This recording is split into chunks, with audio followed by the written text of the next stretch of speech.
Hello civil engineers. आज की इस वीडियो के अंदर मैं आप लोगों को गाइड करने जा रहा हूं कि कैसे एक सिविल इंजीनियर प्लानिंग इंजीनियर के करियर को ट्रांसफॉर्म कर सकता है। बहुत सारे लोगों के मैसेजेस आते हैं कि हम सिविल इंजीनियर हैं, हमें किस स्टेज पे जाके प्लानिंग इंजीनियरिंग के करियर को अडॉप्ट करना है। क्या हम शुरू में कर सकते हैं, दरमियान तक वेट करना पड़ेगा, या फिर बहुत ज्यादा एक्सपीरियंस चाहिए।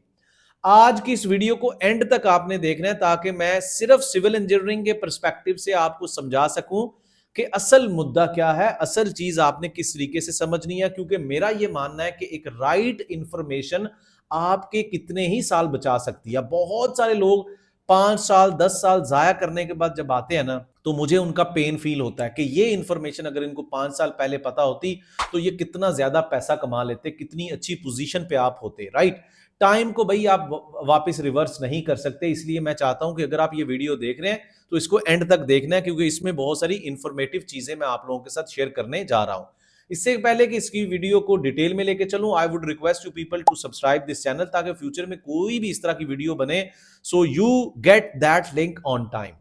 अब बात करें सिविल इंजीनियरिंग के बारे में। सिविल इंजीनियर्स जो बेसिकली माना जाता है कि मुआशरे के अंदर, सोसाइटी के अंदर सारी की सारी कंस्ट्रक्शन यही करते हैं।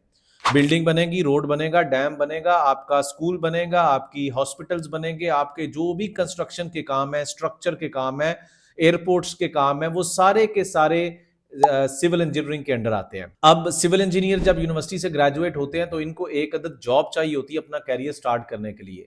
अब यहां पे आती है लैक ऑफ इंफॉर्मेशन, अवेयरनेस ना होने की वजह से हम लोग अपने कैरियर को सुलझा नहीं पाते। हमें ये नहीं आइडिया होता कि हमें जो अपना कैरियर है वो किस दिशा में लेके जाना है, किस डायरेक्शन में लेके जाना है।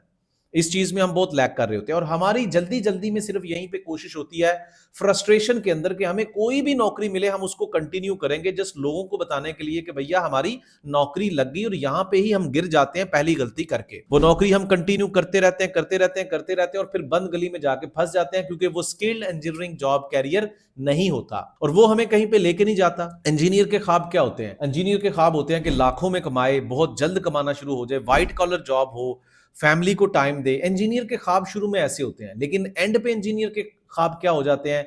ये बेचारा साइट से आ नहीं पा रहा, इसको 3-3 महीने के बाद छुट्टी नहीं मिल पा रही, अगर कर्जा भी इसके सर पे है। तो यहां पे लैक ऑफ इंफॉर्मेशन की वजह से इतनी बड़ी समझ लें कि यानी कि इंफॉर्मेशन ना होने की वजह से इतना बड़ा महरूमियत का शिकार होते हैं। वो है आप अपने करियर के अंदर स्किल्स को सीखें। स्किल्स तो सिविल इंजीनियर के लिए सबसे बेस्ट स्किल कौन सा है? मैनेजमेंट का। ये जो बिल्डिंग्स बन रही हैं, रोड्स बन रहे हैं, ये आपके जितने भी प्रोजेक्ट्स हैं, आप साइट के ऊपर जाते हो पहली जॉब के लिए, 6 महीने से 1 साल का टाइम बहुत है। अगर आपको शुरू में, आप फ्रेशर हो, अगर आपको शुरू में ये वीडियो देखने का मौका मिल रहा है तो तुरंत जल्दी से आप प्रोजेक्ट प्लानिंग कंट्रोल के स्किल को सीखना शुरू कर दें। क्योंकि दुनिया में रिपोर्ट, किसी भी काम की जो रिपोर्टिंग होती है उससे बड़ा स्किल नहीं है कोई भी।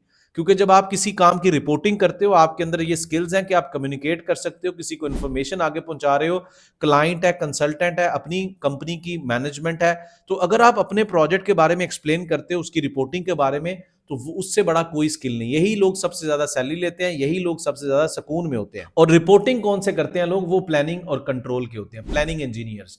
प्राइमेरा P6 एक सॉफ्टवेयर है, इसको सीखकर आप प्लानिंग इंजीनियर बनते हो। अगर आप सिविल इंजीनियर हो, बिल्डिंग कंस्ट्रक्शन प्रोजेक्ट पे काम कर रहे हो, रोड कंस्ट्रक्शन है, डैम का प्रोजेक्ट है, आपके हॉस्पिटल, स्कूल, एयरपोर्ट, व्हाटएवर, आप किसी भी प्रोजेक्ट पे काम कर रहे हो, प्रोजेक्ट मैनेजमेंट की इंप्लीमेंटेशन होगी तो प्रोजेक्ट सक्सेसफुली आप डिलीवर कर सकते हो। Without project management implementation no project can be delivered, ये बात याद रखें। और जो प्रोजेक्ट मैनेजमेंट को इंप्लीमेंट करता है उसको बोलते हैं प्लानिंग इंजीनियर।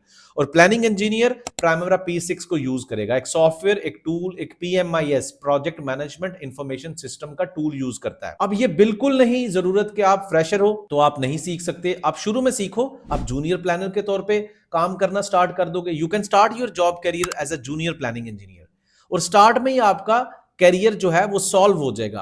आप लॉन्गर रन के अंदर जल्दी प्रोजेक्ट मैनेजर बन जाओगे। अगर आप मिड कैरियर लेवल इंजीनियर हो, आप सोच रहे हो 3-4 साल हो गए यार, पिछला एक्सपीरियंस जीरो हो जाएगा, अगर मैं ये नया स्किल अपने प्रोफाइल में डाल लेता हूं, फिर एक नई दिशा में शुरू कर दूंगा जॉब हंटिंग। तो ऐसा नहीं है भैया। जो स्किल अभी तक आपको, जिस जॉब को अभी तक आप कंटिन्यू कर रहे हो, सच्चे दिल से अपने आप से पूछो क्या इसने आपको सेटिस्फाई किया? So this is the time to change your job career. जितना जल्दी अपने कैरियर को स्किल्ड इंजीनियरिंग जॉब कैरियर की तरफ लेके आओगे उतना ही आपका भला है। अदरवाइज देर करने का कोई फायदा नहीं होता। तो आपका जो पिछला एक्सपीरियंस है वो प्लानिंग कंट्रोल को तो सपोर्ट करेगा, क्योंकि आपको साइट का एक्सपोजर है, आपको बहुत सारी चीजें पता है। तो आप क्या करोगे, मिड कैरियर 3-4 साल का आपके पास एक्सपीरियंस है, तो आप जल्दी से ये स्किल से सीखो, प्राइमेरा P6 प्रोजेक्ट प्लानिंग कंट्रोल, और कोशिश करो साथ में जॉब भी कंटिन्यू रखो जो आपकी है, और साथ में कंपनीज के अंदर अप्लाई करना शुरू कर दो एक प्रोफेशनल तरीके से। भले ही शुरू में थोड़ी सैलरी मिल रही है, कोई मसला नहीं है, लेकिन 6 महीने के एक्सपोजर के बाद आप इस लेवल पे आ जाओगे कि आप एक प्रोफेशनल प्लानिंग इंजीनियर के तौर पे काम कर सकते हो। और जो लोग एक्सपीरियंस लेवल के और वो समझते हैं यार हमारा तो साइड किससे जान नहीं छूट रही, मेरे पास 10 साल का एक्सपीरियंस है, वो 10 साल के एक्सपीरियंस के साथ कुछ नहीं कर सकते जितना वो ये एक स्किल को सीखकर अपनी डिफरेंट कंपनीज के अंदर पहचान बना सकते हैं। क्योंकि मैनेजमेंट एक बहुत बड़ा टूल है। आपकी कंपनी को वो लोग चाहिए जो डिसीजंस ले सकें, जो प्रोजेक्ट्स को मैनेज कर सकें, जो कंपनी के पैसों को बचा सकें, जो टाइम को बचा सकें, जो रिसोर्सेज को अच्छे तरीके से मैनेज कर सकें, जो प्रोजेक्ट के ऊपर रिस्क को मैनेज कर सकें। यही वो स्किल है जो इन सारी चीजों को हैंडल करता है।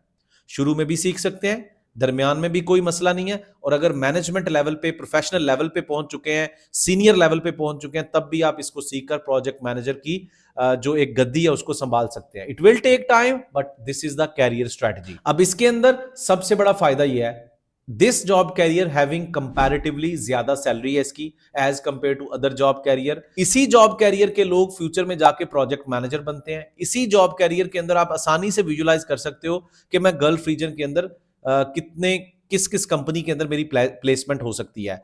ऑयल एंड गैस के अंदर बहुत सारी जॉब अपॉर्चुनिटीज है, रिमोट जॉब अपॉर्चुनिटीज बहुत ज्यादा है। तो अगर आप भी सिविल इंजीनियर हैं तो इस वीडियो के कमेंट्स में एक दफा लिख दें सिविल इंजीनियर। मेरी टीम आपको कुछ और भी ट्यूटोरियल्स लिंक्स की शक्ल में शेयर करेगी ताकि आप अपने इस स्किल को एक्सप्लोर करते चले जाएं। And see you in my next video.